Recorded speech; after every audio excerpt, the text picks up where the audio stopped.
राज ठाकरेंची युतीबाबत भाजपा प्रदेशाध्यक्ष यांनी एक सूचक वक्तव्य केले। मोदींच्या संकल्पनेला साथ दिल्यास मनसेशी युती शक्य असल्याचं विधान भाजपचे प्रदेशाध्यक्ष चंद्रशेखर बावनकुळे यांनी केले।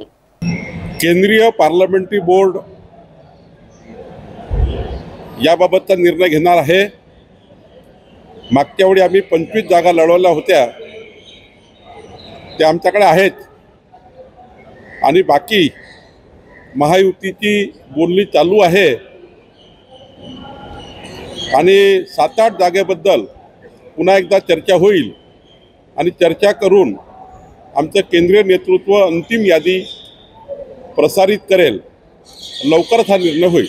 म्हणजे काही 28 जागा जाहीर झालेल्या नाही अजूनही महायुतीच्या, त्याच्यामध्ये बहुतांशी जागा भाजपच्या सिटिंग खासदार असतानाही अशी आहे की मित्र पक्षाने दावा केलेला आहे। त्यामुळे मित्र पक्षांसोबतची चर्चा अनेक फेऱ्यांनंतर पूर्ण होत नाही आहे का? नाही, भाजपाच्या एकाच जागेवर मित्र पक्ष लढणार आहे, ती म्हणजे बारामती।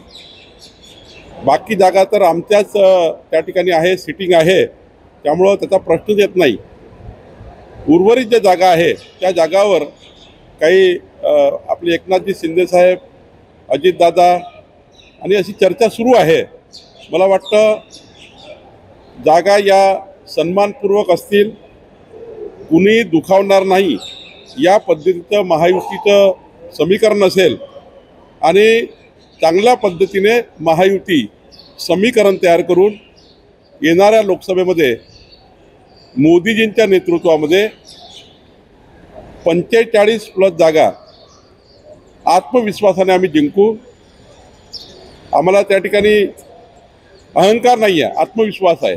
मला वाटतं महाराष्ट्राची जनता मोदीजींच्या विकसित भारताच्या गॅरंटीला साथ देईल असं मला वाटतं। म्हणजे भाजपचे 26 जागा मागच्या वेळेचे होते, बारामतीशिवाय कुठलीही जागा मित्र पक्षासाठी भाजप सोडणार नाही हे निष्कर्ष काढतात। नाही, मला असं वाटतं की ज्या ठिकाणी आम्ही सिटिंग आहोत त्या ठिकाणी आणि शेवटी आम्ही तीनही महायुतीचे पक्ष जिंकण्याकरता लढतो आहे।